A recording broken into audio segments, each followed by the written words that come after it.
Okay, welcome back then. Early December, 1861, and yeah, the last video was a little bit shorter, a bit more manageable than the previous two, at least anyway. I think it was only 30-40 minutes, something like that.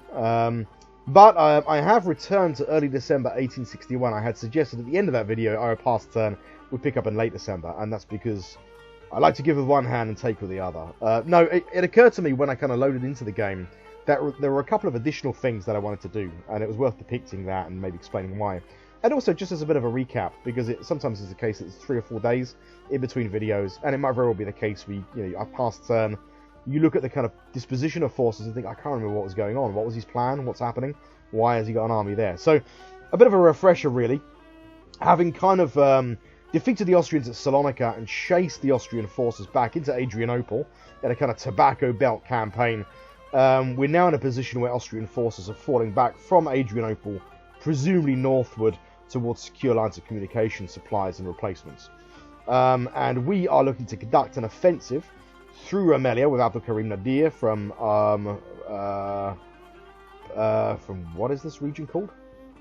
From Plovdiv, into Varna, and then from Hussein Avni is looking to conduct an offensive into Plevna, vacating for the time being Sofia. Now, the reason we're doing this is not to necessarily trap and destroy the Austrian force. I do appreciate that in a lot of kind of military strategy games, there is a slightly Flintstones-esque quality to warfare, which is to say, the application of mid-20th century principles to warfare in any period. So everything ends up like Russia 1941. You occupy the tiles or the hexes around enemy forces, it has nowhere to retreat, so mechanically the force is compelled to surrender, it's destroyed, and you can do that for 8 to 12 hours. You figured out a way of gaming the system, and you're Alexander reborn, and win every battle, and of course the reality is, even though it is possible to trap and destroy forces in earlier sort of modes of warfare, including in this game, in some cases you can trap and destroy a force. It just happens like that. The force cannot bypass through a region, for whatever reason. Its position is blocked, it's effectively reconnoitred and boxed in and systematically annihilated, laid waste to, or it falls back into a region, and ultimately it begins to fall apart, fragment. That can happen, as it did happen in real life, in any period of warfare, right back to antiquity. Often if forces are trapped in fortresses, that's a key thing, and there's precedence for that. In the 19th century, Louis Napoleon III, of course, trapped in, I think, Metz during the Franco-Prussian War, and his large part of the French army is compelled to surrender. It can happen, but the reality is, of course, these tiles represent hundreds of square miles, and in some cases an army formation of 100 to 200,000 men might occupy an area not much larger than a kind of pinhead, in some cases depending on their deployment. So, of course, forces can just pass through regions, especially if in a region the opposing force, like Rita Pasha's force, does not contain a cavalry division, any kind of mobile elements to reconnoitre the district and vector his forces in onto enemy forces. It makes it much easier for them to pass through, especially if Rita Pasha is not activated, despite having an enemy force passing through his region, almost completely out of supplies, undoubtedly, with poor cohesion and morale, having sustained heavy losses. Rita Pasha has calculated, and deep reverential breath here, that he is not in a position to conduct an offensive at this time. So we're going to have to, and that's okay. He's set to a defensive posture. We're going to send forces through with a view to try and engage this force and destroy it, or destroy large sections of it. Now, it is the case that if an army is low on supplies, its cohesion and organization is low, it's going to have a lot of deserters. If it's low on supplies, it's going to have really high levels of attrition. And if it sustained heavy losses, and this Austrian army has sustained a good 100,000 casualties in this kind of tobacco belt campaign, then many of its elements, many of its regiments are going to be at a fraction of their strength. Maybe some of them are really merely only comprised of a handful of officers and NCOs. And that's a key thing, really. It's much easier to replace losses if you have a cadre of officers and NCOs in a regiment around which you can kind of, it's a kind of skeleton around which you can build, you can flesh out a regiment again. It's much easier to do that. When a regiment is destroyed entire, its colours are taken, it's much harder to kind of magic up a regiment from scratch, like an element. A regiment being sort of one of these formations, one of these, the building blocks, if you like, of your forces. It seems to be also the case that when you destroy many, many regiments, many elements in a battle, it has a bigger impact on their national morale. We're not looking to gain national morale necessarily, but we are looking to inflict negative national morale on the Austrians. And it seems to be the case, and that kind of stands to reason. I mean, when a regiment is destroyed entirely, you can imagine it gets much more of an echo in society and this kind of thing. Imagine in the First World War, I don't know, the South Suffolk yeomanry was, destroyed to a man. Things like that, they tend to get a bit of an echo and momentum in society. Much more so than it simply being the case that a regiment might have sustained heavy casualties. So we are looking to engage and lay waste, ideally to the entire force, if not large sections of it. So that's that anyway. Now the additional moves that I mentioned is we've got to move the Imperial fleet back into Constantinople. It's getting low on supplies. Its organisation is quite poor. Also, we're going to be sorting the raiding fleet, Osman Pasha's fleet, into the trade box, because I had a quick look at the trade boxes. I can see that we have undoubtedly Austrian raiders. The Austrians, not just in the Mediterranean, the Austrians are now beginning to prosecute what looks to be a bit more of a kind of serious attempt at economic warfare. They've got raiders. I mean, I've noticed at different times that we've sustained small numbers of commerce, merchant casualties from raiders in the western approaches and also in the North Sea. Irritatingly, the Austrians are able to conduct operations for northern Germany. I guess they have basic rights in Prussia or something like this. We can't really do that. It's very hard for us to sortie forces that far out. But in the Mediterranean, we certainly can. Now, this looks like it's probably a large number of Austrian raiders operating in the Mediterranean. So this Osman Pasha's raiding fleet is actually, we're just going to attach that to the, if we can. We'll do it once we're in the trade box. We're going to actually attach that to our merchant fleet, and that's gonna function as a kind of an escort fleet. And then we're going to send the main fleet under Mustafa Pasha to actually counter, to sort of hunt down Austrian commerce raiders. Another quick thing also, it's just worth pointing out, as I think I did last time, in 2 weeks' time. Oh, hang on, it's already happened. Okay, the consulate's being built. Yemen is now a protectorate of the Ottoman Empire. That kind of passed me by. For some reason, I thought that that was late December. In my mind, I had that kind of earmarked for late December. The consulate's being built. Let's have a look at our Ministry of Colonial Affairs.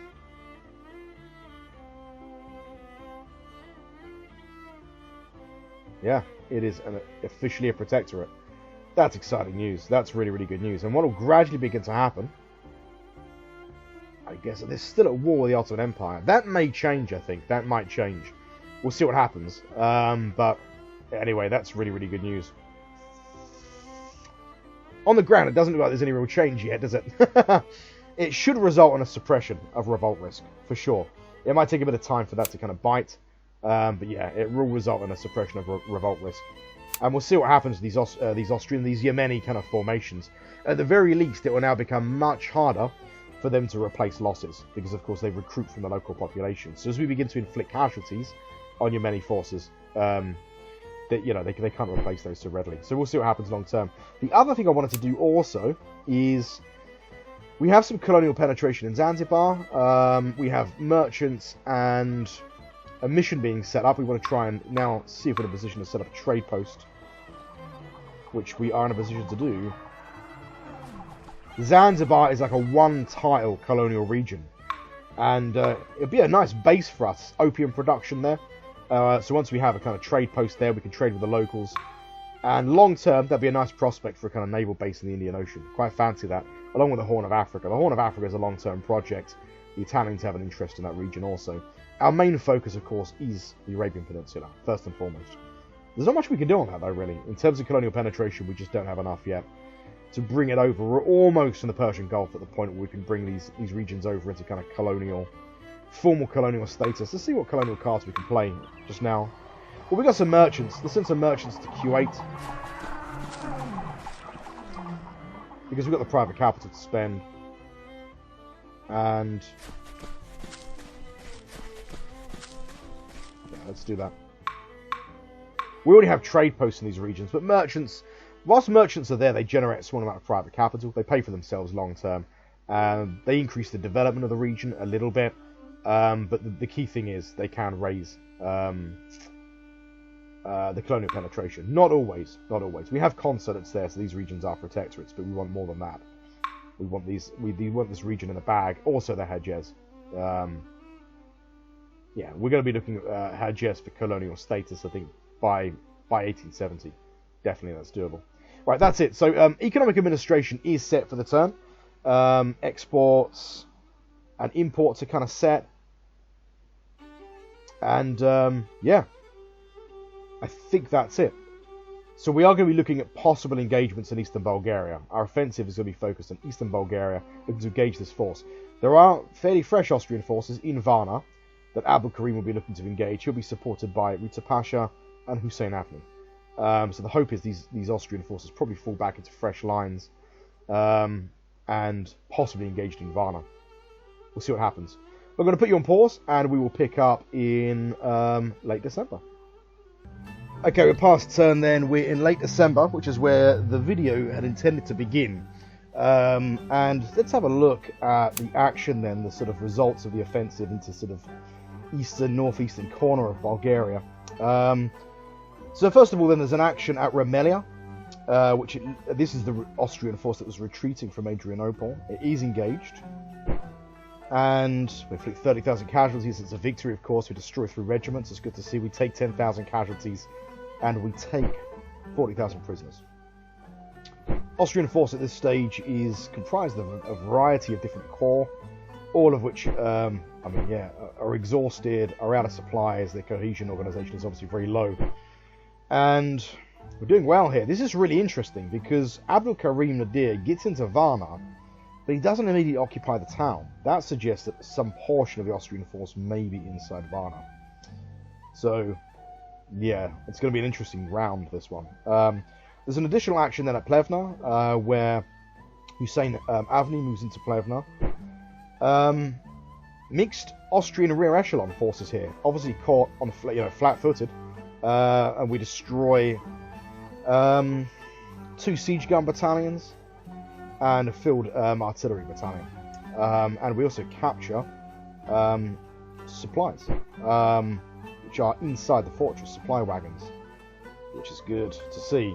So we're doing really well here. Now, of course, the Austrians did not know that we were going to be vacating Sofia, so it's unlikely that they would have prosecuted a move into Sofia as we left it. They have reserve forces in Niš,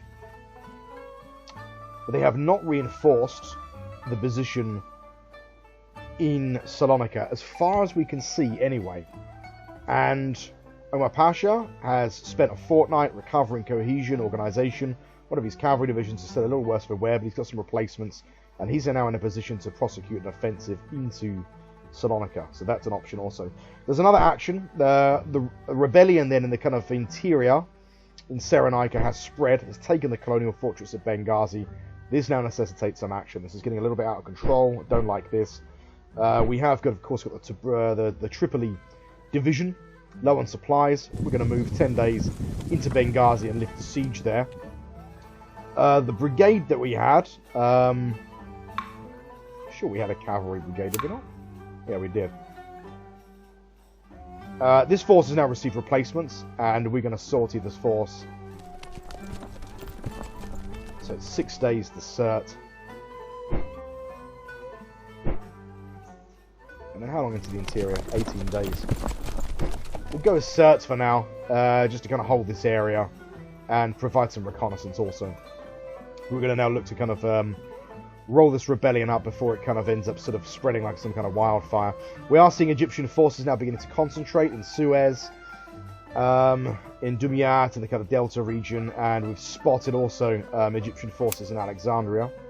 Looks like a lot of their forces in Alexandria. Yeah, a little bit behind schedule then, 4 days time, and we should have the first part of the expeditionary force unloaded in Palestine. That's pretty much it. In terms of combat reports, that is it. Now, there was some raiding that took place, I believe. So the Austrians succeed in breaking contact with Remelia. Yeah, so this is a raiding fleet. The Austrians are conducting raids inside the trade box. No significant, and they land 2 hits, but no serious damage to any of our ships. Let's get Osman Pasha then, defending that force.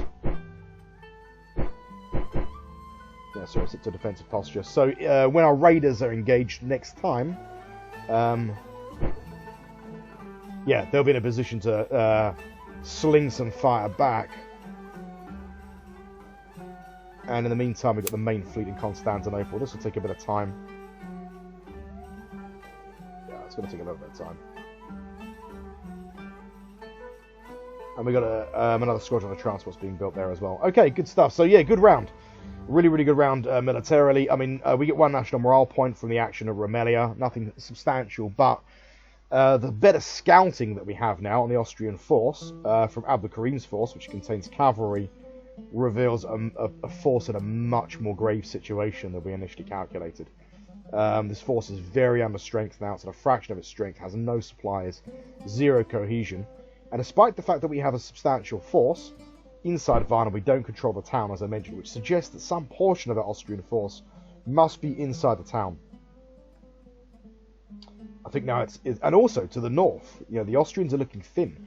It's always been the case before that when we've engaged in actions in the interior, they've always had these large kind of ominous-looking forces in the north. Not the case at the moment. That might change. They might have reserves further up. Let's have a look. There's an army corps. We've spotted this before in Slavonian. A sympathetic local population in this area gives us really good intelligence on Austrian forces, which is good to see. Yeah, it looks like there's a few forces inside Niche looking to recover some cohesion. Okay, well, first of all, for the moment, it doesn't look like the force in Salonika is supported in any way at all. It's out on a limb. It's going to be a force of 60,000, 70,000 men at a guess, maybe slightly less. Despite the fact that we're in late December, in northern Greece, the weather's, for the most part, is fairly clement. It's fairly good at the moment. We're going to conduct an offensive with Omar Pasha's force from Kavala into Salonika, looking to lift the siege. That's a 5-day march. Yeah, we're going to hold position when we do that, I think. It's an unsupported action, but there's no evidence that his forces are supported either. Here it gets really interesting. Abdulkarim Nadir is going to sit tight, but he is going to conduct an assault, an all-out assault on Varna that hold the district, looking to engage and destroy Karl Ferdinand's forces moving through. The only area they can move up to now is Constanta. The forces in Constanta are not substantial. They're not colossal. Hussein Avni's force in Rumelia, in relatively good shape, is going to conduct an offensive into Constanta.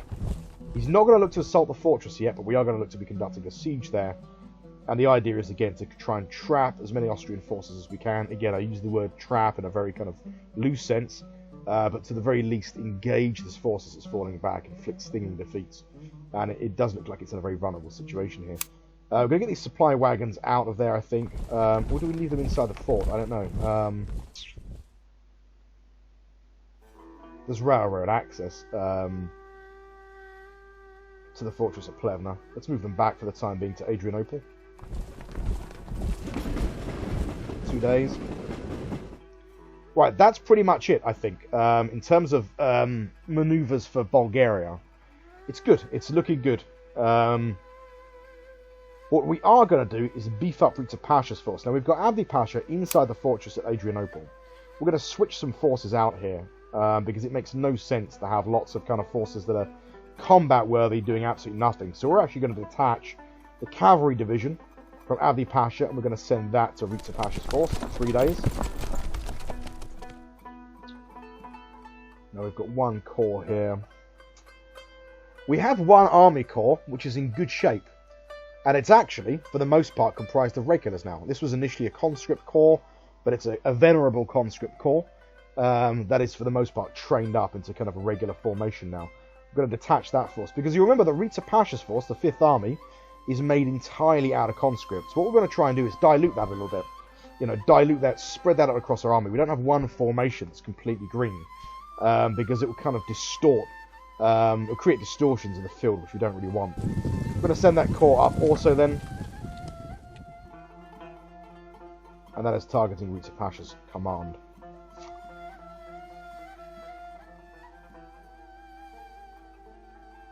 And what else? What else?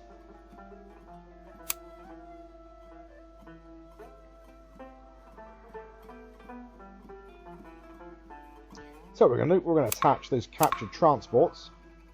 Let's unrailroad those. So read to Pasha's command. Why the hell not? 9 days. We'll use railroad anyway.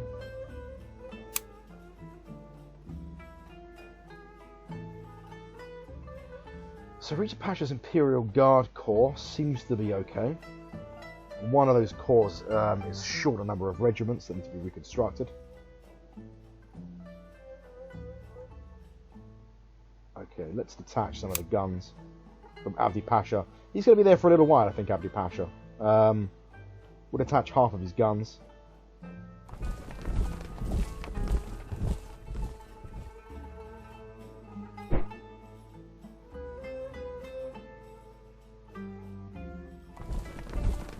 Yeah. 4 days.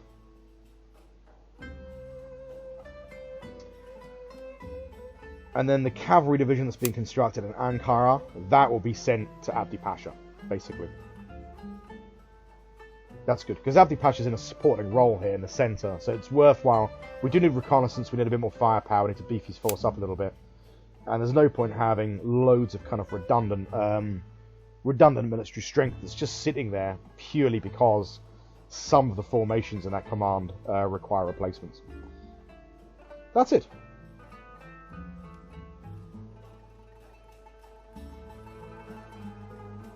I think that's it. I'll tell you what else we do. No, let's just leave his command there for now, I think. Yeah, we'll leave his command as it is for the time being. Okay, that's it. That's our moves for, yeah, for the European theatre, I think. And, yeah, as we turn into the new year, into the third year of war, things are looking good. You know, they're looking up. We've got 2 divisions in Sinai. I think that's enough. 8 turns. So, like, what, 16 weeks, I guess, until these roads are complete. I mean, that's more than enough time. We've got our manoeuvres in Salonika, or in Libya. And now, Yemen is now a formal protectorate of the Ottoman Empire. No evidence of that on the ground yet. No sort of profound changes or anything like that, but it is formally a protectorate. We got it passed, it's officially recognised. It might take a bit of time before that translates into kind of concrete changes on the ground. The consulate is in the process of being built. Yeah, so it'll take a bit of time, that. Once the consulate's built, Zarif Mustafa is not activated yet. Once we've got the trade post and everything built, I think we're going to get him to begin to start trying to clear, again, conduct an operation to try and clear the ground, at least between the fortress at Aden and Sana town, I think. Yeah, for the time being, we're going to hold tight with the cavalry division, try and conduct a bit of our own kind of guerrilla war against what it looks to be a more substantial Yemeni force, trying to besiege Sana. I think that's it. And in Zanzibar, again, we've got a colonial trading post being built there, and merchants, and also a mission being built. Let's quickly check Sumatra. It's the colonial capital region. Okay. No big changes in the ground. Okay, good stuff. Right, that's it. Let's check through the rest of our reports to see if there's anything sort of significant.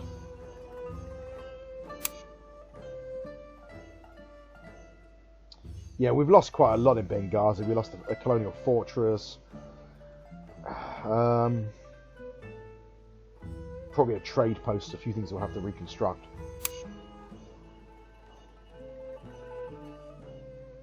So yeah, trading station and a fort.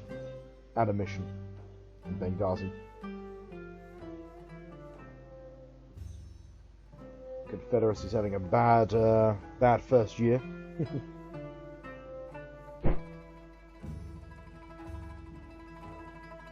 That might have repercussions, that. We'll have to keep an eye on that. I mean, the United States is still a bit more of a regional power, but, you know, a much more kind of successful prosecution of the kind of federal government in a civil war might translate into an earlier ascendancy of the United States into being more of a kind of global power. that's sort of good, really. I mean, what we want is really much more of a kind of, multipolar world. We don't just want one hegemon like Britain, because then we can kind of teeter-totter. At the moment we're looking for the good grace of the UK and all that sort of thing. But that becomes less important once you have other great powers that are competing, more so with Britain. It could benefit us. And also, look, I mean, during this period, Britain was a leading power, but that may not be the case in the game. Who knows? Maybe something happens. Maybe the British Empire fragments. That'd be brilliant for us. I mean, it's long odds, but... or they engage in some kind of disastrous, catastrophic war, But it would benefit us.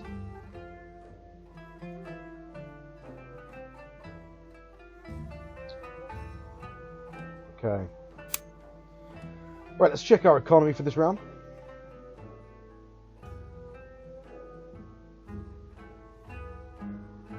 So consistently selling manufactured goods is really good for kind of our sort of tariff taxes.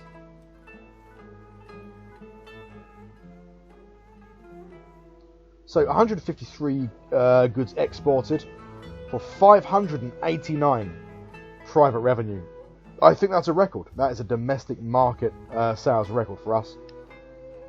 What a fortnight. Unbelievable. 82 units exported for 280. And 30 imported for 80. Good round economically. Really good round. Let's have a look then. So tobacco.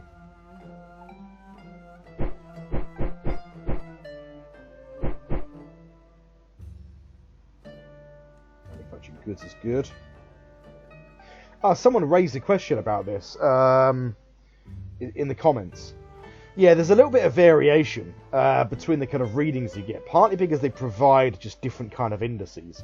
And also, I think this top bar, there's a little bit of an average worked out as well. And a reason for that is, you have to remember that the trade box, which accumulates goods, because it's our capital city, this will accumulate and hoard goods from across the empire. But also, you'll notice the greatest amount of variation occurs where you have certain kinds of commodities that are produced in neighbouring regions, like in the case of coal, Romania, not Greece I don't think, but maybe Serbia. And that distorts the figures a little bit, because some of those goods are shifted through Constantinople. Also, the other thing to keep in mind, you can easily figure out the difference between assets balance and your trade box, just by looking, not your war ministry, by just looking at the industry, the Ministry for Industry and Commerce. You can figure out what the difference is and what it takes into account. In terms of the figure up here, one thing to keep in mind is, for one, the distortion is always sort of inversely proportional to how much of that commodity is produced in immediately neighbouring regions. The other thing also is that there is a small amount of plasticity in terms of what is shifted in your domestic market, I noticed, in any given fortnight. If you can have the same amount of goods, and you'll have a projection based on what is probably going to be sold, but you don't sell the same amount necessarily. It's subject to... There's lots of different variables in the game. Also, the production sites don't all produce exactly the same amount. They are subject, for example, to things like, if you look at your regional census, the kind of regional enthusiasm for the, or lack thereof, for your regime. If strikes, demonstrations. So there's quite a lot of variables taken into account, and I think that might also reflect the readings that you get up here. But it's never far out. I mean, you would always... there's not very much difference. But you don't really tend to get it with steel or manufactured goods at the moment, because there's no real steel or manufactured goods produced in any of the neighbouring regions of the Balkans. But coal, for example, some cereals, fish, and as such, there's slight distortions created because these things are shifted probably through Constantinople, I think. So I think that's the case, just a guess, but it seems to be the case. And as I say, it's not a mechanical thing where you sell exactly the same amount of stuff every time per turn. It's also the case with imports. You put out requests for imports, that's subject to competition. We intentionally, for example, import coal from East Mexico because there's not much competition there, because there aren't many powers with a kind of mercantile presence in East Mexico. We have, deliberately inflated our kind of merchant fleet to be able to sink our tentacles further into the world market.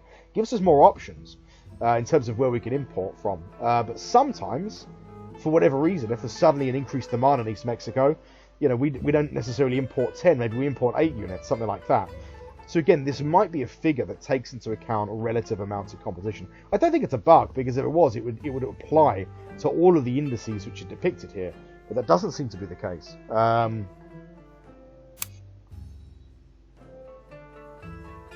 Yeah, it doesn't seem. I mean, like, I mean, even for state revenue, I can't figure out there was a small amount of difference. I remember trying to figure this out years ago. I had deja vu when I was considering this, because when I first got the game, I didn't have internet. I lived in a house for like 2 years without the internet, and I got the game. I either bought it, you know, back in the day, you'd buy a CD, like a hard copy, a disc, and you play it, and you just buy the original released version of the game. Imagine that. Imagine buying a game now and not having an instant patch or a bug fix released within, 48 hours. That fixes, all of the broken features of the game. They just basically burnt the game to a disc and sold it. And, I mean, when I bought this game, you couldn't even play the Ottoman Empire because it wasn't online. I couldn't get the patches or anything. So I either bought the hard copy, or maybe I paid a friend to buy it and he burn it to a disc for me. But, yeah, and I remember at the time trying to figure out, I mean, I was learning the game anyway, the differences between the readings. And I read through the manual, and but I'm not sure if I reached a conclusion. If I did, I'd definitely forgotten it. But in terms of the trade balance and your assets balance, you can easily figure out the differences from that. Your trade balance is always based on what you have, plus what you're going to make in the next fortnight. Plus also, this figure is slightly padded out by any commodities that might be traded through Constantinople. So some trade zones, for example, like the Low Countries, won't just include goods from Holland. If you play Holland, which you can do, you can play around with the game files a little bit, and it's not too hard. I'm not someone that's really good at modding games like that. I figured out how to do it just by looking online, but you can make any country playable. But yeah, I mean, the readings that you'll get, for example, trading as Holland will include the Belgian figure, so you don't have control over all of those goods. I'm not sure if that's the case with Constantinople. The reason being is usually, if a commodity is traded through Constantinople by another power, you'll have an additional flag here. So maybe that's not the case, I don't know. But in any case, it's not like... the economy is quite a good feature of the game. It's not really mechanical. There's a little bit of variation. It's a little bit dynamic. I think that's the reason. Like, maybe this is a mean or some kind of average that's worked out up here, or a rough estimate of what you have or something. But it's always a meaningful reading. It's never been so out that I've looked at it and thought, wait a minute, that says 20, but I've got 110. It's always around the ballpark figure. So there's obviously a logic working to it. But anyway, I had a look at it. It was like it was like a Rubik's cube. I was trying to think how I couldn't really figure it out. But anyway, that's pretty much it. Let's just check what we'll do. We're checking our economy. Let's have a look at our exports then. I think I already set exports. No, I hadn't. I was in the process of doing it.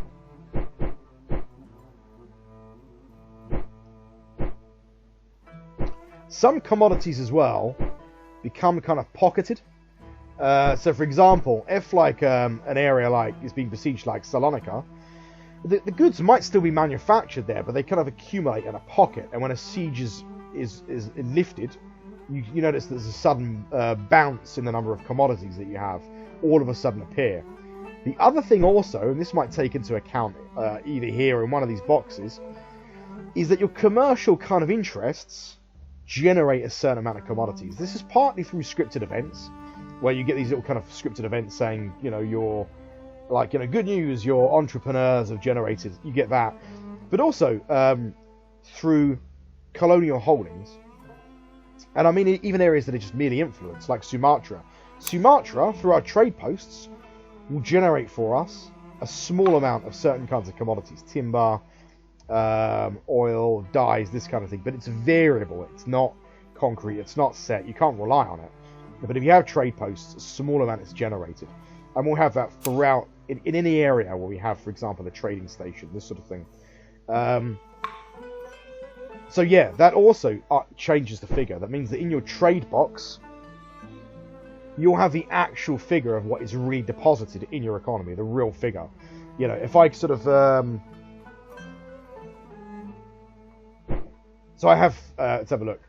Well, actually, I don't think I have 39. I have whatever I have, plus what is going to be made in the next fortnight, because the option exists for me to trade any cereals that our economy generates in the next fortnight. So this is the real figure from now until the beginning of January of what we will have.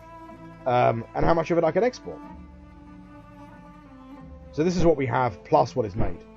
And I can't remember why I'm explaining that. I had a point.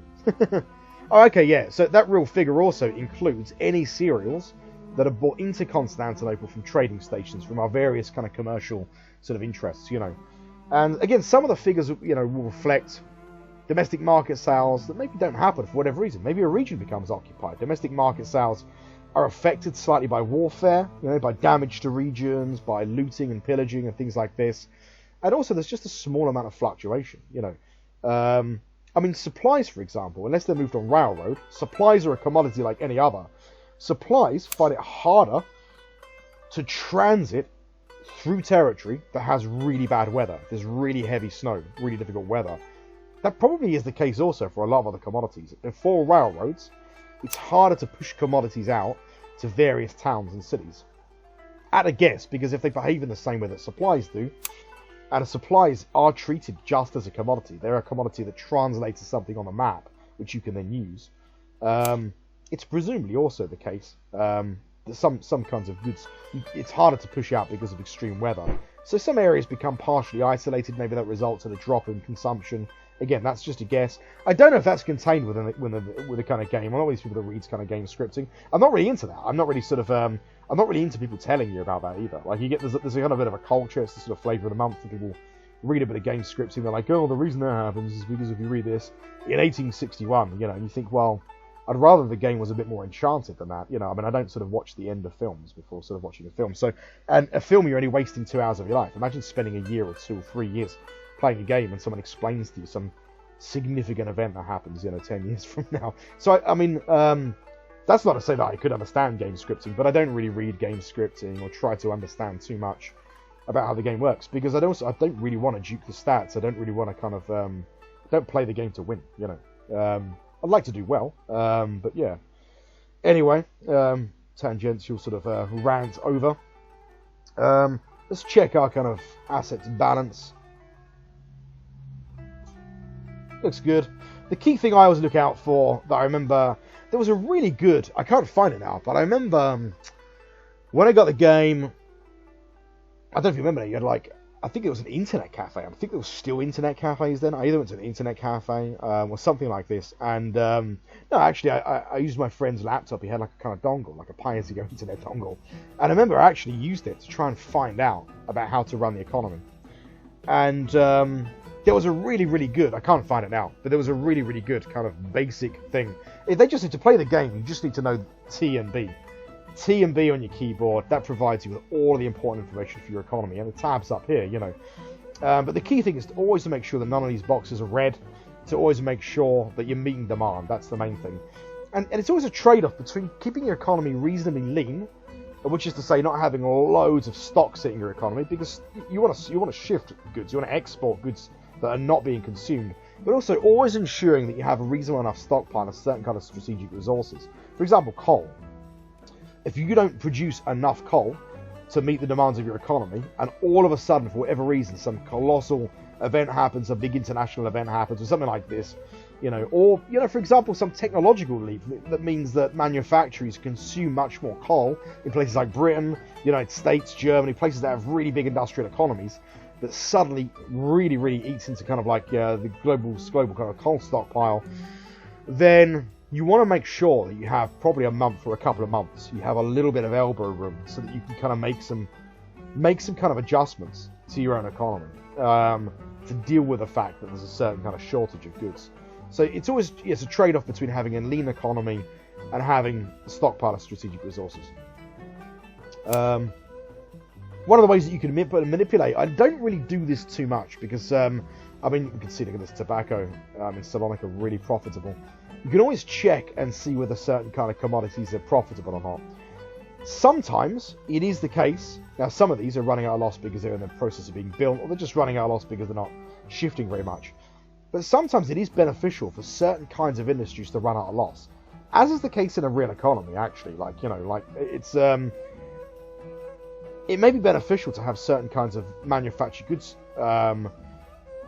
enterprises run out of loss, so long as they provide you with the manufactured goods required to reinvest in your economy, to build railroads, to build more plant, to build agricultural enterprises and this kind of thing.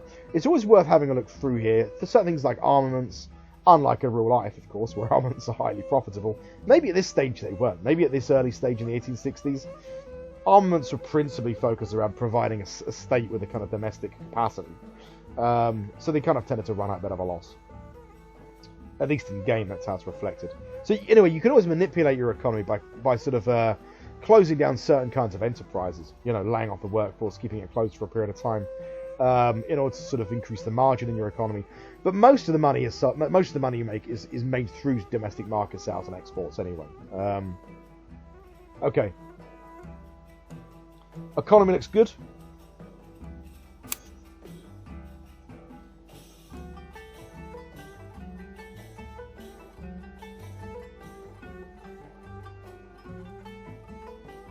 Just checking through the rest of our reports to make sure there's nothing kind of significant.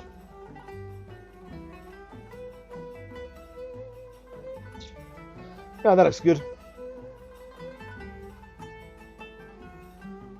Let's just check the status of these commands. Make sure they're set to the right kind of posture. So we've got 3 offensives going on here, really. We've got one looking to clear the district of Varna and assault the town. We're looking also to conduct an offensive into Constanta and an offensive into Salonika. So things are getting interesting. We've definitely got the initiative here. We've retaken the initiative. And we want to try and keep this momentum up because we're entering into our 3rd year war. We've got to keep in mind that the longer these wars go on, the higher the probability for some kind of international variable to happen, like Russia intervenes, France, or something like that. The longer it goes on, the more of the possibility of that happening. So it's, we prosecute these wars with a degree of anxiety and our eye on the clock a little bit. But unfortunately, we don't really have a strategy for a quick kind of win. Austrian forces are a lot larger, and yeah, we have our mission, we have our game plan, which is national morale, undermining the authority of the regime in Vienna. But if the opportunity presents itself, to conduct judicious localized counter-offensives, which is what we're doing. Right, that's it. I think everything is set. All of our offensive maneuvers are set. I've got to put you on pause and pass turn, and we'll see you in, January 1862. See you on the other side. Okay, welcome back then. Early January 1862. The 12th year of our campaign begins, and a very successful round in the war against Austria. Let's have a look at what happened. You'll remember we were conducting an offensive into Constanta, looking to clear the area around Varna, and we've had a number of big battles on the Black Sea coast. So the first engagement then is at Varna, where we had the remnants of really the Austrian command from Adrianople falling back. It looks like they attempted to hold this position and reinforce it with what they had at Constanta. The reason for that is there was no battle at Constanta. So I think they sent their forces south, and they were looking to actually hold that position and turn the tables. It was a big fight.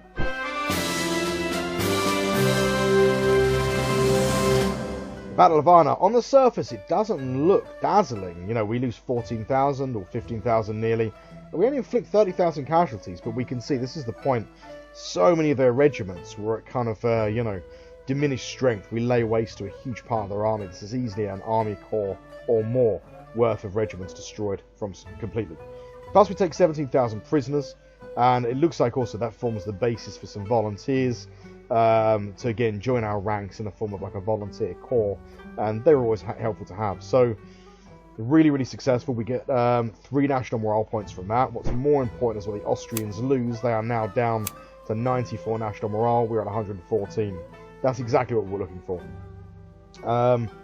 So yeah, really good round. Osman Pasha's fleet patrolling then inflicts 9 hits, takes 14 in return. That suggests a fairly substantial Austrian force in the trade box. We're going to hold there for one more round, and see if we can't develop that situation a little bit. It looks like we took a little bit more than we gave there, but the idea is to buy a little bit of time, and what we want really is for the main fleet to kind of intervene. In fact, the main fleet, I mean, they're not completely supplied, but I would suggest they're in a position to do that now. So what we're actually going to do, counterintuitively, every time there's an action in the trade box, the Austrians pull ships back to their port in Trieste.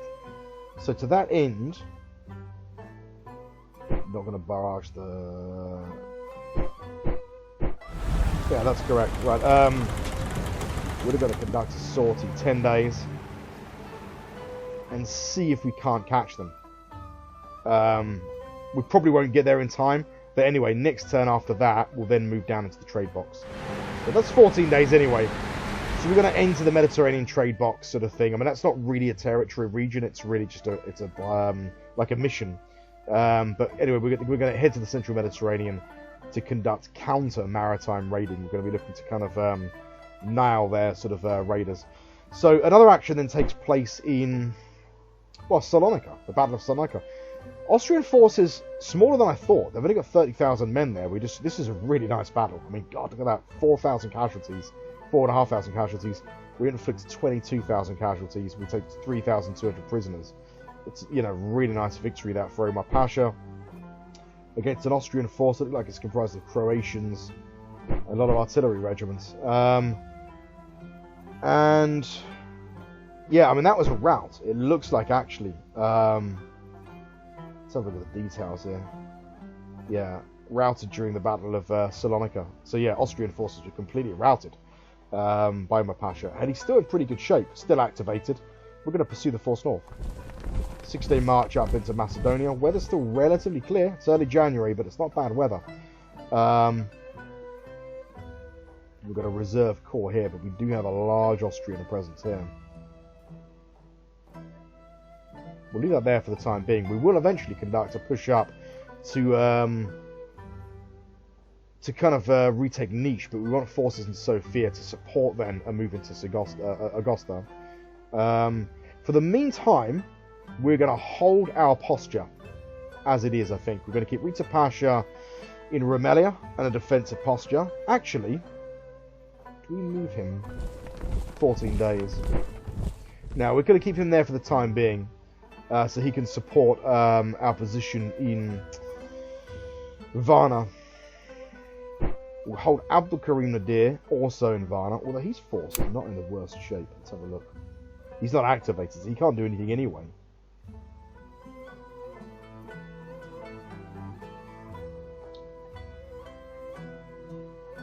How long will it take him to get to Plevna? 15 days. Now, let's keep him here.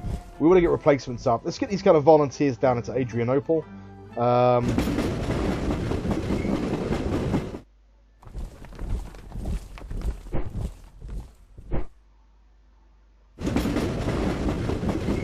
There's actually no railroad in Varna. It's like a little pocket of just roads, tracks. We'll send them south anyway. Send them south. Get into the fortress and good to get some replacements. Let's have a look at what we've got in Adrianople now. Our kind of arsenal. So we've got Avdi Pasha's force. Still awaiting some replacements. Don't we have a normal corps, regular corps? Yeah, let's receive all of its replacements now. We'll put that into Avdi Pasha's force. So we've got 3 regular corps, one of which is lighter regiment. That looks okay. Ankara. Not yet.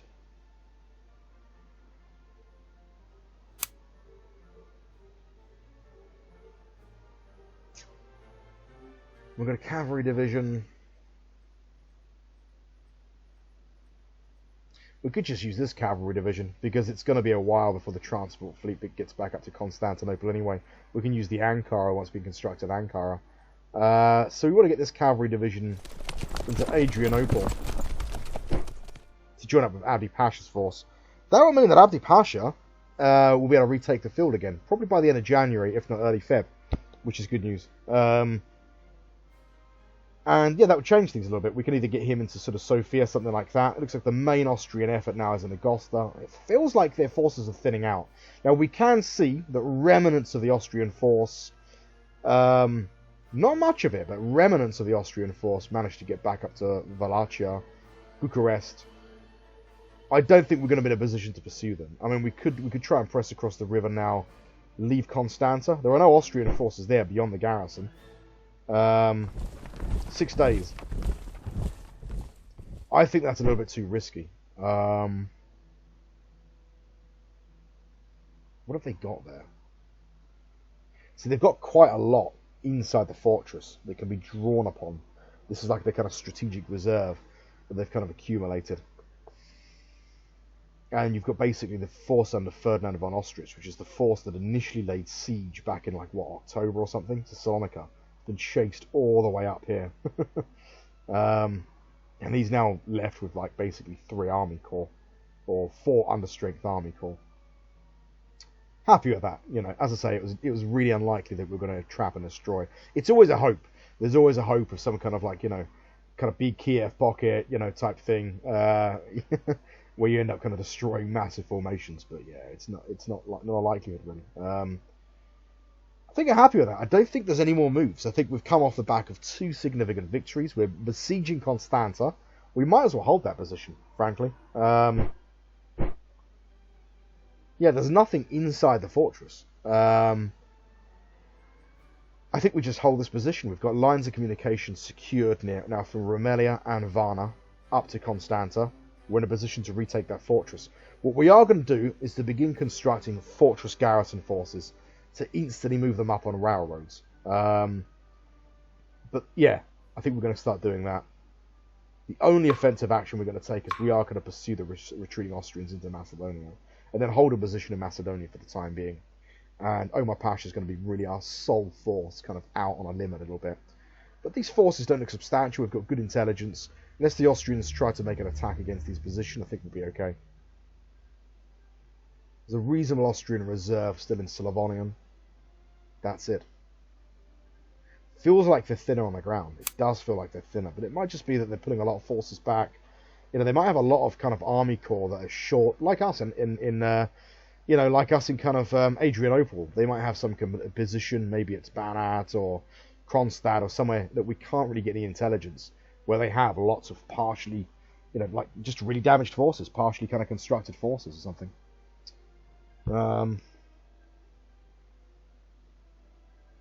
Forces awaiting replacements and such. I think that's it. That's all the moves we're going to make in the European theatre for the time being. Pretty happy with that. So in terms of the other readings, then we've got. Let's have a look. So yes, Salonika, and that's a rout. Austrian forces rout from that. So presumably we destroy a lot of forces after the battle. Yemen. So the Yemenis press the position around Sana. It is a defeat, and our cavalry division only takes 600 casualties, inflicts 2,500 casualties, destroys 2 elements. Let's remember, the Yemenis are going to be hard-pressed to replace these losses now. A large part of the kind of tribal elite in Yemen has been brought on side, and a large part of the population now sees themselves as dependent on our presence. The game is changing on the ground for them. And not just that, but Zarif Mustafa is activated. We have a large fortress now in Aden anyway, so we're now going to conduct an offensive to lift the siege at Sana. We're going to do it through Hadramaut. 3 days to Hadramaut, 11 days on then to lift the siege at Sana.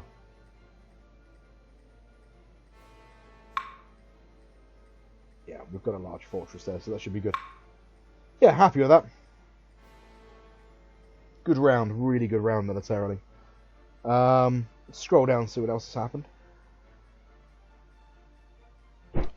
So then another engagement at Varna. This looks like remnants of Austrian forces that are falling back. Another 15,000 casualties. We take 10,000 casualties. I don't like the number of casualties that we're taking. I think a lot of these are actually fresh forces that were pressed down from Constanta. That's my suspicion. So they're not actually completely defeated forces. They're kind of, you know, although it's not enough to change the situation on the ground. But yeah, they're defeated. And I'm guessing that's the forces up here in Plevna. That force falls back north into Plevna. We don't have any activated forces to pursue them. And in any case, they would now be supported, well, from Agosta. From von Benedek. And then the situation in Benghazi. We retake Benghazi and we completely destroy the insurgents in a nice pitched battle there. Senussi Raiders. Yeah, happy with that. We're going to have to stick a bit of an investment then into Benghazi to reconstruct some of the kind of colonial enterprises that we lost. Let's get a colonial outpost. We're going to get a mission. Oh, no, we're not going to get a mission. Okay, well that's all we're going to do then for the time being.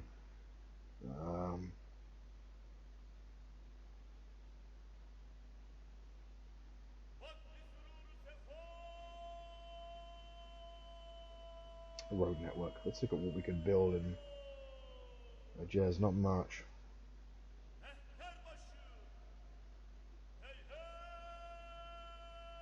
They're not yet in a position where we can lift them to protectorate status.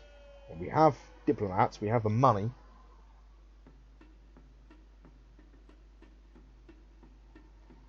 375. Oh no, what am I talking about? It's already a protector. I'm going mad. We need to look at formal colonial status.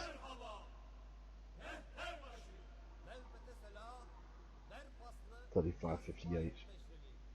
For formal colonial status, then, we need 50-50 or to 100% colonial penetration in the capital, plus an average of 40 colonial penetration across the rest of the regions.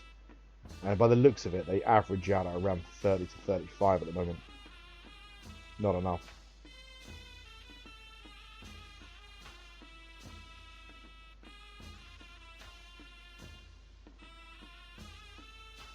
$48. You know, it feels like we're getting close.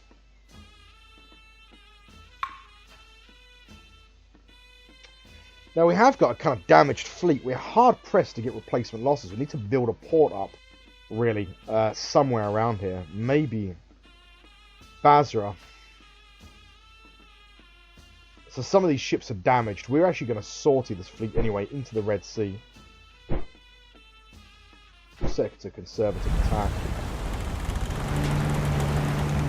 At the very least, to get a bit of reconnaissance along the coast. See, you know, and also protect this area from any kind of Egyptian landings, in case that's something that they're considering. Let's address the situation in Palestine then. First of all, let's get the transport fleet back to Constantinople.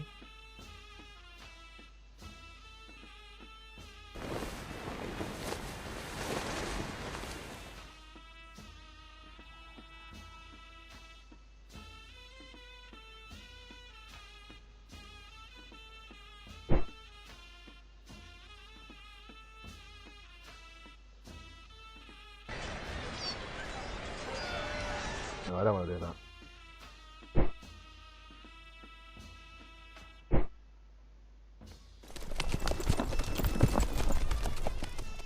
Clunky interface alert. Right, let's try this again. I want to try and get this fleet in Constantinople. I don't want to have to sit and wait for another fortnight in order to move it into Constantinople because there's a blocky cavalry division covering the city. Right, good, fine. Okay, and the cavalry division's still moving to Adrianople, which is what we wanted. Good.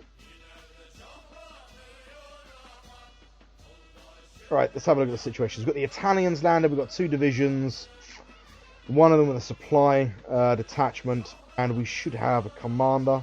We do.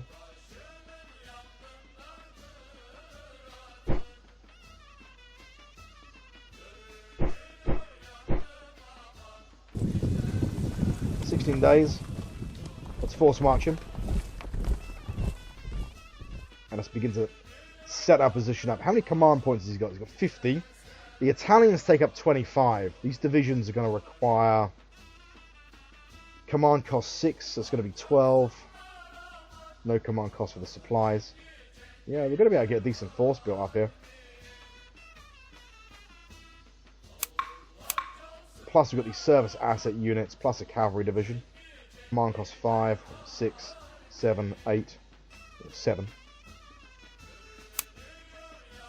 Plus some guns, plus more supplies. Yeah, this is going to be good. I think we'll have this force set up by, I'm hoping by kind of late Feb now. And probably ready to sortie maybe in March, late March.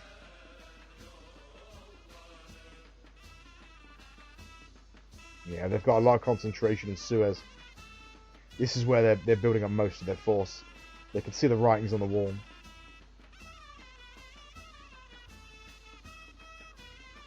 Right, I think that's our manoeuvres for the European theatre. That's everything for Palestine. We're getting the trading fleet back.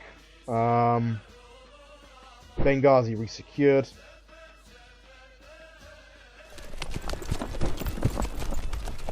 $11 days then to occupy the interior. Keep the division in Benghazi for the time being. We'll set them to a defensive posture.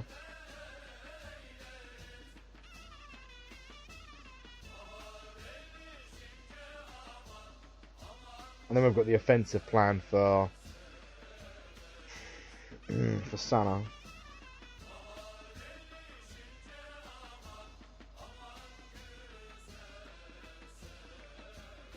$11 days.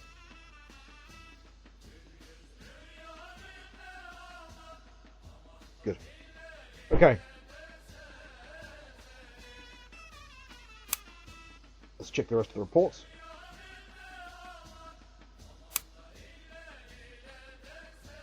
Okay, we've finished building a serious farm in Aleppo, a serious farm in Baghdad. Consulate in Aden is finished. No concrete changes in the ground. Yeah, I think we're gonna have to deal with the forces that are in the field, and then we'll begin to see something from that.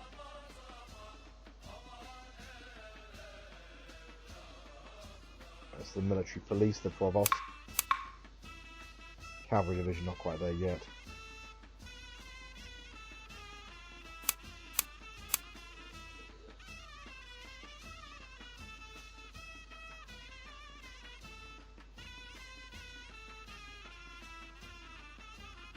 So the Swedes are conducting some kind of insurgency from the kind of interior.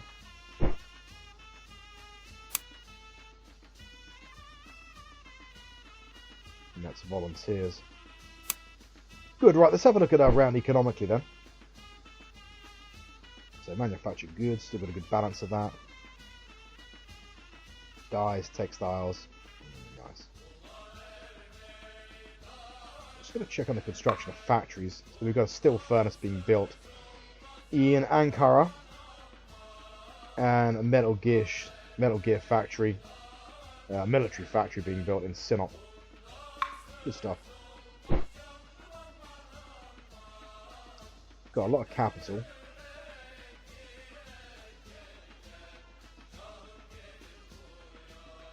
$152 units of goods sold on the national market for 577 private revenue.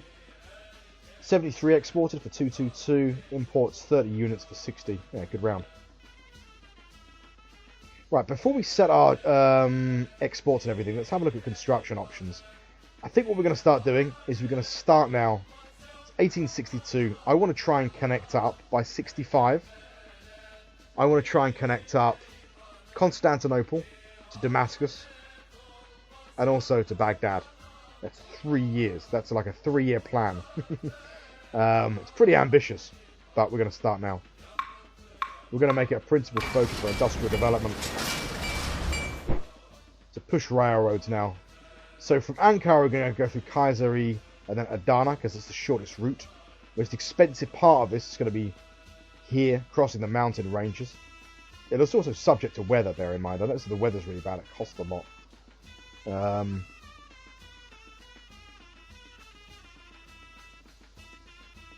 well let's begin the line in Kayseri. So you've got 1200, it's 22 manufactured goods, plus steel. I wonder if we can press the line all the way to all the way to Adana. There we can. Look at that. It's taking a lot of manufactured goods and steel though.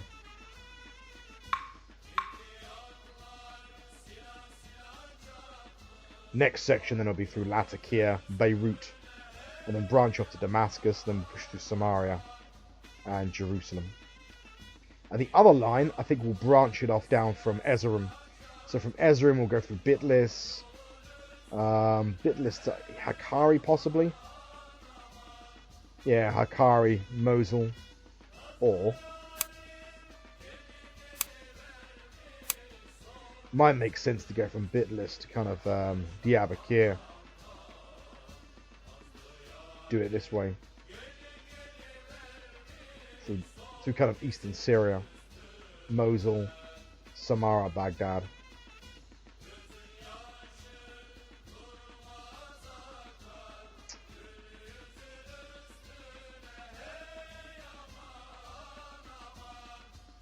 Might make sense to do that. That gives the option also to link the two lines up in Syria.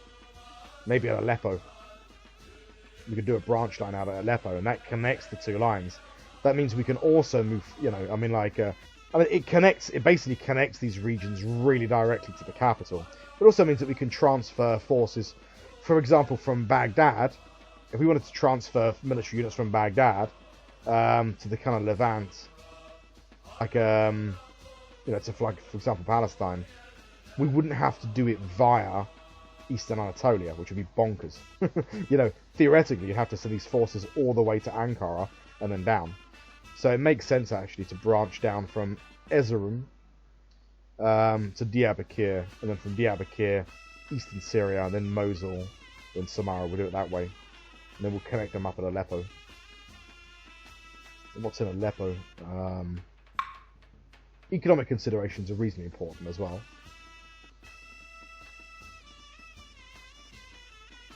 Yeah, Latakia. Yeah, Aleppo makes a lot of sense as a kind of junction town. And then from Baghdad, we'll push the line down, either through Najaf or Kut, into Basra and Kuwait. But the main thing is to let's connect Baghdad and Damascus by 65, or by the end of 65. I think that's reasonable. So it's gonna be the principal focus for our private capital. Our manufactured goods and steel, and you can see straight away that like bottomed our manufactured goods and steel. That means that we can now kind of conduct a trade deals with that in mind. It means that we are going to have to reduce exports, reduce it to 5 units. We want to keep a constant flow of exports for manufactured goods. We'll keep it 5 units for the time being. Got a lot of iron.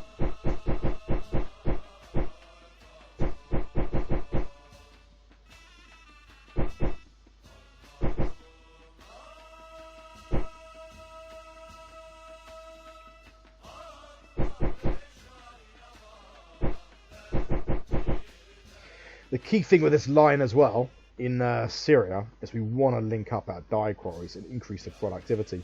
Partly because they're actually, in fact, let's just check something really quickly. We're exporting dyes, but we're also using the dyes that support a pretty large textile industry now. Let's have a look at whether we're actually producing enough to even support. Yeah, we are.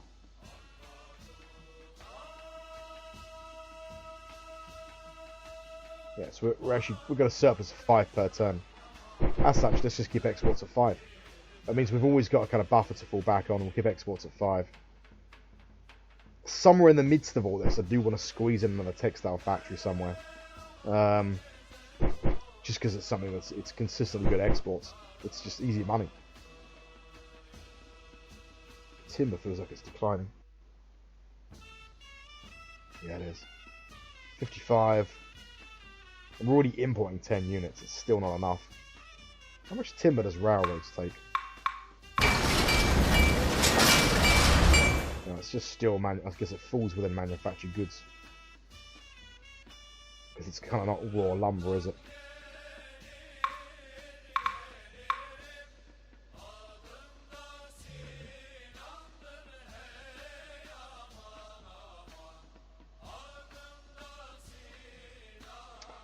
Right, where's there a place then that we can export consistently? Japan, Venezuela. See, Venezuela, constant export market of 50.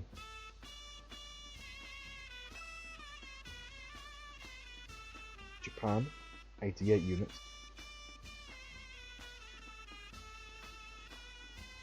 Let's try and import. We need basically 4 units per turn. Let's import 5 units. So we've got a constant kind of increase from Japan. We'll have to keep an eye on Japan over the next decade to see what happens.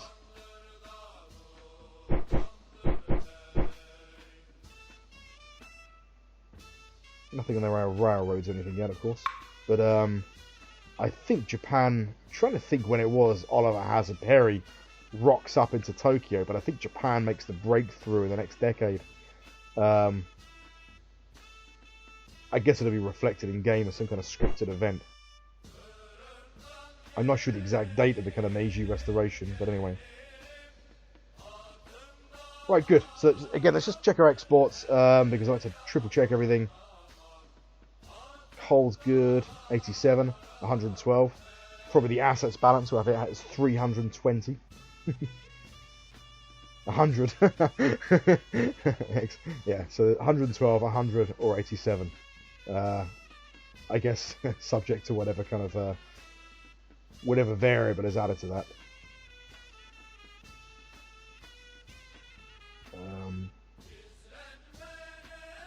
Yeah, that's good. Demand is being met for everything. Got a good amount of state revenue.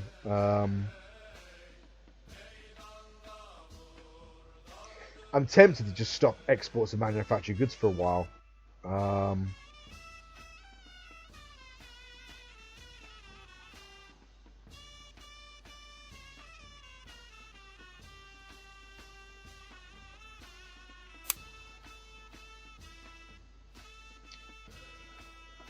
Structure production 38, structure expenses is 7. So I think that's basically luxury goods shops convert 7 into luxury goods. It's really good. Structure production. We are a major manufacturing power now. It's mad to think, we're a credible manufacturing power. Yeah, it's really good. So expenses from building 48. Craftsman production is 13. So our capitalist enterprises produce 38 units of manufactured goods. The guild-based economy produces 13. National markets has 5. Colonial market 2. Expenses from unit maintenance 2. Regional decisions 5. Yeah, no, we'll keep 38. That's so good. Yeah, we'll keep it set. We'll keep exports set to kind of 10.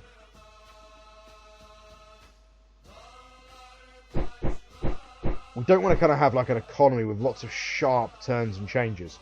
We want a kind of constant flow. It's really important for exports as well, because I notice if you stop exporting something and then you offer it again maybe 3 months later, your suppliers have gone somewhere else. I noticed that, like the countries of capitalists in those countries, they're importing that commodity from you. And you do the same, you would just do the same. If you can't import something from like the United States for whatever reason, you just stop requesting from that area and you request from elsewhere. You go to where you get a consistent supply. And the AI seems to do that.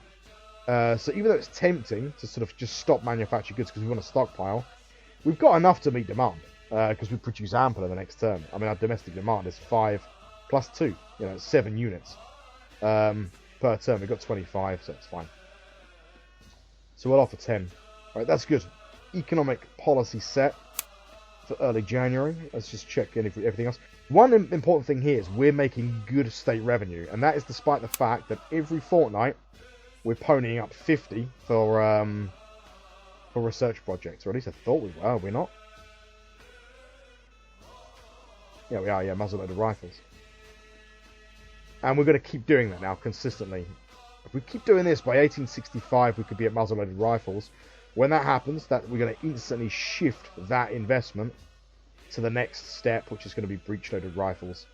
It means that by 1870, within the next 8 years, we could be on almost technological parity, very broadly speaking. In terms of kind of our teeth arms, that's what we're going to aim for, technological parity with the major European powers, because we are behind.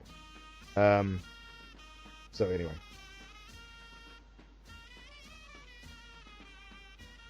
And bear in mind that in 8 years our economy will be even bigger. We could start, we could probably even start soon looking to double up investment projects. So we've got to have a little bit of an eye on the Navy as well. We've got professionalism, industrial production, gun cotton, steel rail implementation.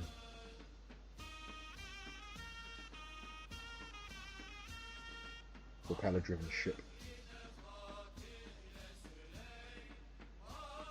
It's going to be a big decade for us technologically. There's a lot of technologies that are kind of in the works that sort of exist elsewhere, but we're kind of catching up. We'll keep the state revenue as it is because we want to look at maybe, I already know we don't have options for kind of formal colonization. We don't have the penetration of the Persian Gulf yet or Hejaz. And there are only 2 prospects for formal colonial status. The other is Kuwait. Kuwait's at 43.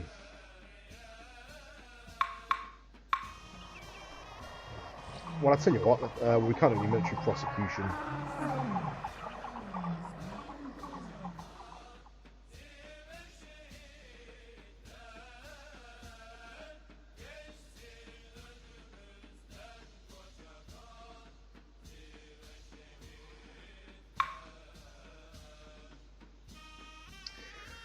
I never realised this before. It's just a hunch. And again, it's one of those things that you can play a game for 10 years and still learn little things about it. You just peel away layers. But I wonder if chief bribing... Oh, no, it can't be because... No, yeah. I think chief bribing is kind of an adjunct to setting up a mission. So a mission is like, like a religious building with a staff. That gives you a bit of colonial penetration and it reduces revolt risk. But the other thing it gives you is a kind of conduit through which you can bribe local chiefs. That's quite important for consistent ongoing colonial penetration. And that is how the British are able to undermine us in Kuwait, is through their religious mission. That really pisses me off. Because that leaves the only means that we have, other than variables, like scripted events that the consulate gives us every now and again. That's what we're waiting for, really, as a script, not a scripted event, but it's like a kind of randomized event. You know, you'll get an event that says your consulate is functioning particularly efficiently, you get a boost in colonial penetration. We need something like that, really, or constantly playing a colonial merchant to lift our colonial penetration. Because we're at a point now where every time Britain plays a kind of bribing card, if you like, it atrophies our colonial penetration. And it means that we can't get, you know, once we get to colonial status, the British can't do anything. It doesn't matter they've got a mission there. They can't do anything after that, really. And, you know, I never realised that. I've just never realised that is the way that that is how you bribe chiefs. It's through the, passed me by all this time. Anyway. Because I've been wondering why. Why is it the British are able to play that and I'm not? Why can't I bribe chiefs? I realise they've got a mission there. I'm not even sure if it says that in the manual or not. I think it probably doesn't. Or maybe it does, I've just missed it. Right.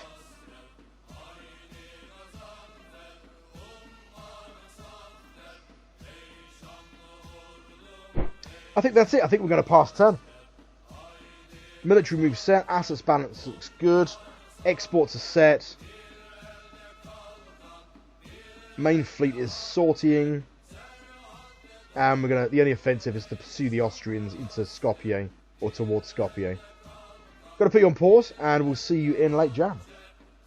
Okay, welcome back then. We're in late January, and interesting round. Let's have a look at what's happened. It's annoying as hell when that happens. So let's go through the military reports, and our position in the eastern sort of Bulgaria, and sort of Silistria is to really hold tight. It has been to hold tight, hold position, keep the siege going at Constanta, which we're doing, and no damage to the structure yet. It's still intact. It's a fairly sizable garrison the Austrians have there, so we are going to have to hold tight, break the fortress down, starve them of supplies. It's going to be a long-term kind of operation.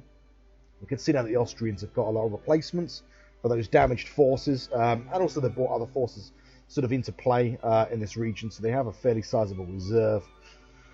Plus, they've got von Benedek also north of the river, which is interesting, and they've beefed up their force, which is laying siege to Plevna. So that's the developments in the east. Now, in the west, we looked to pursue the Austrian force at Skopje, which we did. First engagement at Skopje then was successful. Only 10,000 forces. We inflict 4,000 casualties. Take 1,600 prisoners against Francis Gueule, and we only take 1,000 losses ourselves. Nice rate of loss, and we destroy a regiment in the process. That's the first action. Now, my thinking would have been that would have been it for that operation. The Austrians would have fallen back. This looks like Gueule's force has fallen back to Niš, but a new force appears, and we see a number of titanic engagements at Skopje. The Austrians, aware, of course, by then that we had already had a force in Salonika, presumably were looking to conduct a sortie down towards Salonika and land into Omar Pasha's force. It's a big battle.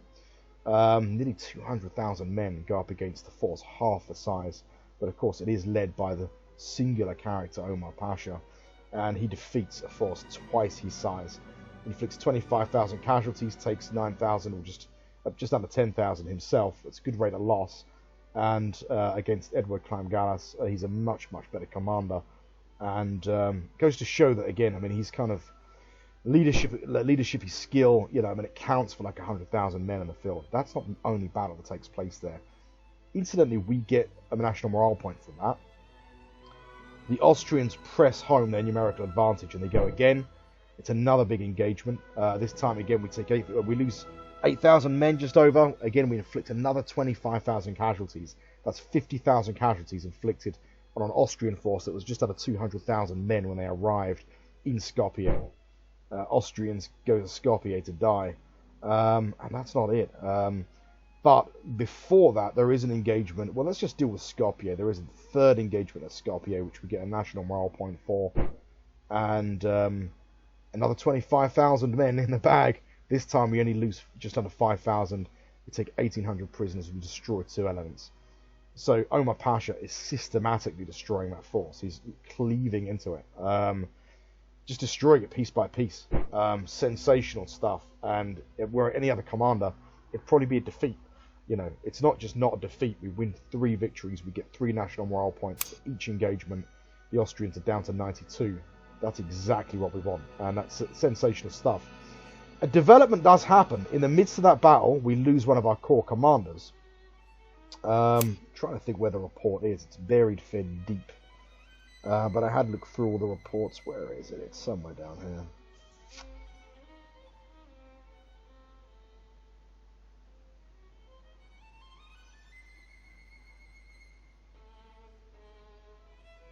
Awkward forever moment that never ends.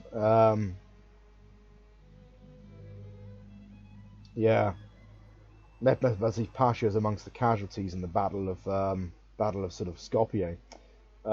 So one of our core commanders stops around in that engagement, and yeah, he's nailed. He's worm food, and he's instantly replaced by a commander of exactly the same name.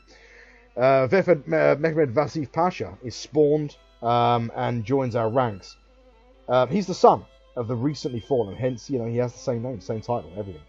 So he's the son of, he has different stats as well, which is fine. He actually does have different stats because Mehmed Vasif, of course, had a lot of experience. So he's a 2-star general. He spawns in Constantinople to replace a commander of the same name who fell in that battle.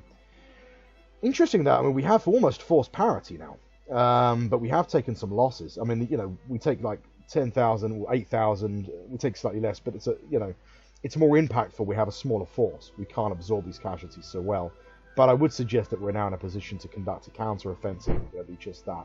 We're not going to change our location, though. We're going to hold our position here. A little bit risky, this, because we still go up against a larger Austrian force. But that force has been whittled down and has received heavy cohesion. And by the 3rd battle, you know, you look at the 3rd engagement, or the last engagement, we don't take heavy casualties in the last engagement. We're only taking 5,000. And again, we're inflicting 25,000 each time. So we've now got 75,000 men, well, 70,000 men, and we're going up against a force of, I don't know, 120,000, something like that. So we've whittled that force down almost to force parity. The only other forces in the area that we can see are mixed Austrian forces up here. It looks like a cavalry division plus basically garrison forces, plus the originally defeated Goyoli force, which has fallen all the way back from Salonika. So I think we're well positioned to conduct an additional battle at Skopje, where really we actually have better odds now than we had during the first battle. So really, really good to see. We are going to have to conduct an offensive, I think, in the east now. Well, before we do that, let's have a look at the other report. It wasn't all kind of honey and apples. Surprisingly, Zaif Mustafa Pasha loses. He's given a drubbing, so God knows, you know, I don't know what happened there, but he loses just under 4,000, inflicts just under 3,000, and he falls back. We're going to let him fall back. We're going to set to evade combat, and we're going to join his force up with a cavalry division, which is in the process of recovering, and from there conduct an offensive down. You know, the colonial fort is still holding out, but we are going to have to try and lift. We have whittled that force down. We have inflicted casualties on it, but we do want to lift the siege at Sana, and I think probably with a cavalry division here, have a bit more kind of combined arms, a bit more of a kind of mixed force. They could probably pull that off, but that's a surprise. Looks like the Austrians, looks like the Egyptians make an incursion into Sinai, but they pull back. We force march Mehmed Ali Pasha with his Italians and an artillery regiment, and yeah, that force is now in play. And we're now starting to get a reasonable force, 53,000 men. He's not activated. We want to await for further forces anyway. Even if he was activated, I think we'd sit tight. We want to await further forces to arrive. Transports are delayed. I think probably rough sort of weather in the Eastern Mediterranean is delaying a lot of our kind of naval action. Austrian forces are still in the trade box. Significant Austrian sort of forces, actually. So we're going to continue with our mission to head to the trade box. We've got escorts for the time being, but we're going to be looking at some lively kind of lively action, I think, in the Mediterranean, possibly in the next month or two. That is pretty much it. We are going to get Mehmed Vasif over to Skopje. It's going to take him 8 days. We'll set him to evade combat, and he'll be joining Omar Pasha's force in the next fortnight. Well, in 8 days' time. And he'll be given command of one of the corps there. Now, in the east, this is going to be a little bit dicey because there is a large Austrian force. What we really want to do is set our forces up here in a configuration where they can support each other. At the moment, they can't completely.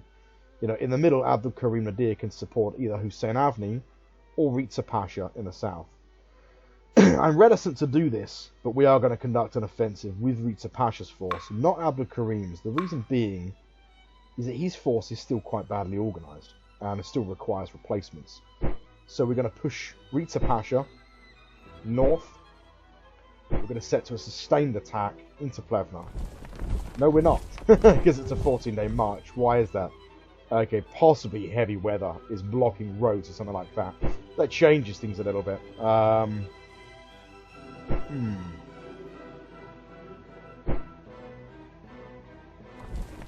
5 days for Abdul Karim. We won't do anything yet. We're going to hold for a fortnight. Maybe wait for weather conditions to improve a little bit. But I think we... I mean, if we move Abdul Karim Nadir, it's kind of pointless. It doesn't change anything. Because it doesn't really change the force kind of configuration unless we move Riza Pasha to Varna. 11 days. I think we'll hold position for the time being. We'll hold position for the time being. But what we want to do is get our forces in a position where they can all support each other. Because Austrian forces to the north have now received replacements. That might change the situation a little bit. We'll set to kind of standard defence. We'll keep Abdul Karim Nadir to total defence. So that's pretty much it, really. I think I'll leave the video there. It's probably like 12 hours long by now. I don't know. So I'll leave the video there, and we'll pick up in late January where I've left off. And yeah, we're looking to kind of rectify the situation a little bit. And we are starting to see now, actually, the transition of military control gradually. In Hadramaut, for example, in regions where they don't have military forces. It'll take a bit of time, but we need to defeat what they've got in the field, I think. First of all, really, to kind of to allow protectorate status to kind of mean something a bit more on the ground. At the moment, it's almost like a kind of, you know, it's a de jure thing. It's recognised. There are some practical applications, as I say, in areas where the Yemenis do not have forces. There's a gradual transition over to our military control as local forces increasingly sort of see themselves as representing the Ottoman Empire's interests.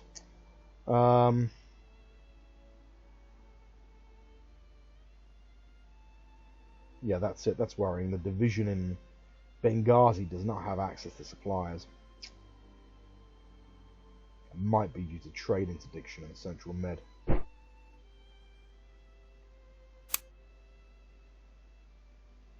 Still furnace complete in Ankara.